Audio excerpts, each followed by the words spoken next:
তা সন্দেহই নাই।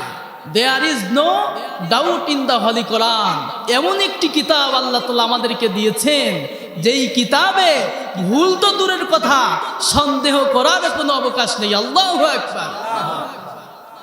আল্লাহ রাব্বুল আলামিন পবিত্র কোরআনুল কারীমের মধ্যে বলতেছেন, ইন্না নাহনু নাযালনার যিকরা ওয়া ইন্না লাহু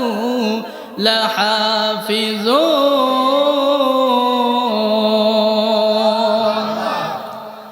আল্লাহ তাআলা বলতেছেন, পবিত্র কোরআনুল কারীমকে আমি আল্লাহ তাআলা অবতীর্ণ করেছি, নাজিল করেছি। এই কোরআনুল কারীমের হেফাজতের দায়িত্ব আমি আল্লাহ তাআলা নিজে গ্রহণ করে নিয়েছি। তাহলে কোরআনুল কারীমের সম্মান মর্যাদা আছে না না? আল্লাহ তাআলা পবিত্র কোরআনুল কারীমের মধ্যে বলতেছেন, তোমরা যদি মনে করো ওই সময় কাফেরদেরকে আল্লাহ তাআলা চ্যালেঞ্জ করেছিলেন, তারা বলেছিল যে মুহাম্মদ সাল্লাল্লাহু আলাইহি ওয়াসাল্লাম যা বলে সব নিজের থেকে বানিয়ে বানিয়ে বলে। আচ্ছা বলেন তো, আমাদের নবী হযরত মুহাম্মদ সাল্লাল্লাহু আলাইহি ওয়াসাল্লাম যে কথাগুলো বলতো, সেই কথাগুলো তার বানানো নাকি আল্লাহ তাআলা? কাফেররা বলতো মুহাম্মদ যা বলে সব নিজের থেকে বানিয়ে বানিয়ে বলে। আল্লাহ রাব্বুল আলামিন চ্যালেঞ্জ করলেন, ফাতু বিহাদিসিম মিসলি। ও কাফেরেরা, তোমরা যদি চিন্তা করো, মনে করো মুহাম্মদ যা বলে সব নিজের থেকে বানিয়ে বানিয়ে বলে, তাহলে তোমাদেরকে আমি চ্যালেঞ্জ করলাম, আমার কোরআনুল কারীমের মতন একটি কোরআন, একটি কালাম তৈরি করে দেখাও। পারবে? কোনদিন কেউ পারবে? আগে পেরেছিল? আল্লাহ তাআলা পবিত্র কোরআনুল কারীমের মধ্যে বলতেছেন, কুল লা ইন জিতামাতিল ইনসু ওয়াল জিন্নু আলা আইয়াতু বিমিসলি হাদাল কুরআন লা ইয়াতুনা বিমিসলিহি ওয়ালাউ কানা বা'দুহুম লিবা'দিন যহিরা। আরো জোরে আল্লাহু আকবার।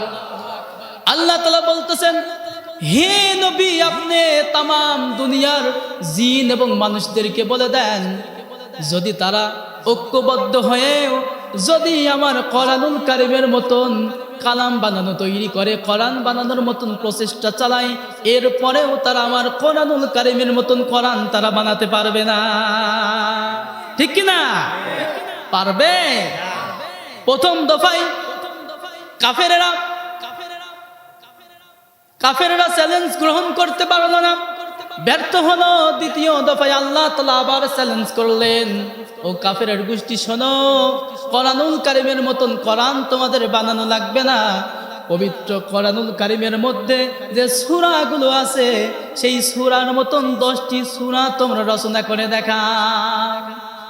সেটাও আল্লাহ তাআলা পবিত্র কোরআনুল কারীমের মধ্যে বলতেছেন, আমি ইয়াকুলুনা ইফতারাহু কুল ফাআতু বিআশরি সুওয়ারিম মিসলিহি মুফতারায়াত ওয়াদউ মান ইসতাতাতুম মিন দুনিল্লাহি ইন কুনতুম সাদিকিন।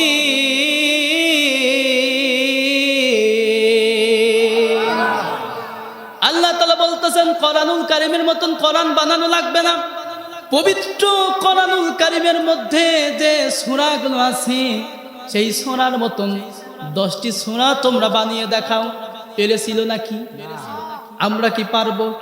কিয়ামত পর্যন্ত কেউ পারবে নাকি? তাহলে কোরআনুল কারীমের সম্মান মর্যাদা আছে না না? দ্বিতীয় দফায় কাফেরেরা ব্যর্থ হলো, পারল না।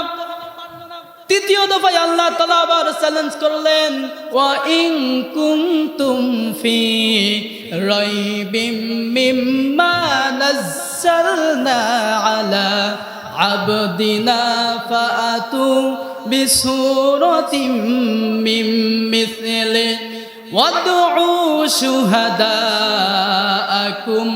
من دون الله إن كنتم صادقين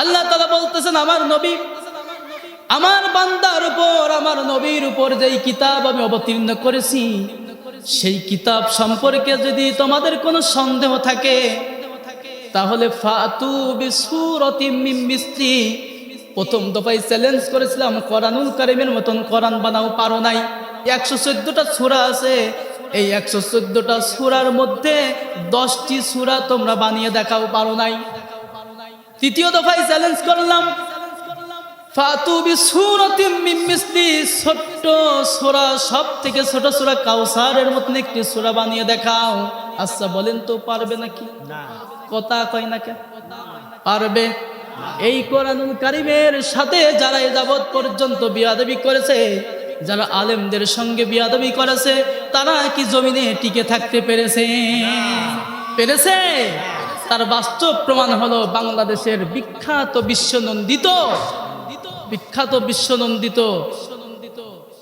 তাফসীর কারক মুফাসসিরে কোরআন মাওলানা মরহুম দেলোয়ার হোসেন সাইদি সাহেব তিনি একজন দ্বীনের দায়ী ছিলেন কি ছিলেন দ্বীনের দায়ী ছিলেন 50 বছর কোরআনুল কারীমের দাওয়াত মানুষের কাছে প্রচার করেছেন একটা মাত্র অপরাধ আল্লাহর জমিনে আল্লাহর দ্বীনকে প্রতিষ্ঠিত করার সংগ্রামে নেমেছিল যার কারণে জালেমের বাচ্চারা জেলখানায় বন্দী করে তাকে অন্যায়ভাবে ষড়যন্ত্র করে তাকে হত্যা করেছে কথা বলেন ঠিক কিনা মুসলমান আমরা ভুলি নাই সব মনে আছে আচ্ছা বলেন তো আলেমদের সাথে বিয়াদবি করে কি কেউ টিকে থাকতে পারে আরে নাই আন্নাল কুওয়াতা লিল্লাহি জামিআ সমস্ত ক্ষমতার মালিক একজন তিনি কে